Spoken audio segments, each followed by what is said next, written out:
بسم اللہ الرحمن الرحیم۔ السلام علیکم۔ امید ہے پیارے بچوں آپ سب خیریت سے ہوں گے۔ آج ہمارا آن لائن کلاسز میں سبق کا عنوان ہے محاورات۔ محاورات وہ ہوتے ہیں جو کسی خاص واقعے کی طرف یا خاص معنی کی طرف اشارہ کرتے ہیں، ٹھیک ہے۔ تو ہم لوگ محاورات کریں گے اپنی کروان اردو سے، ٹھیک ہے۔ آپ لوگ اپنی کروان اردو کا صفحہ نمبر 151 کھولیں، 150، ٹھیک ہے۔ یہاں پہ آ جائیں اور یہاں پہ دیے ہوئے فاقیہ طاری ہونا مطلب بھوکا ہونا، بال نوچنا مطلب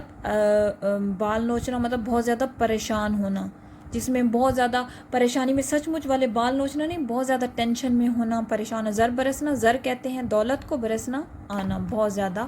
اسی طرح سے یہ 3 محاورات، اور اس کے بعد آ جائیں صفحہ نمبر 55 پہ، اور یہاں پہ ہیں یہ والے محاورات کہ باتیں بنانا، بہت زیادہ باتیں کرنا، رال ٹپکنا، مطلب کہ رال ٹپکنا جیسے کہ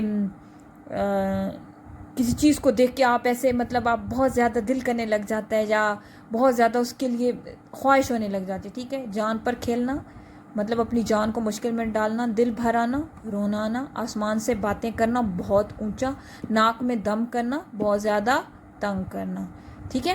تو اب آپ لوگوں نے کیا کرنا ہے کہ آپ لوگوں نے ان محاورات کو اپنے جملوں میں استعمال کرنا ہے، اور ان کے جملے بنا کے اپنی کاپی پہ لکھنا ہے۔ اور مثال کے طور پہ نیچے دیکھیں، بچوں نے شور مچا کر استانی کی ناک میں دم کر دیا۔ زیادہ باتیں مت بناؤ، میں اپنا کام خود کر لوں گا، ٹھیک ہے۔ زلزلے میں متاثر ہونے والے لوگوں کو دیکھ کر میرا دل بھر آیا۔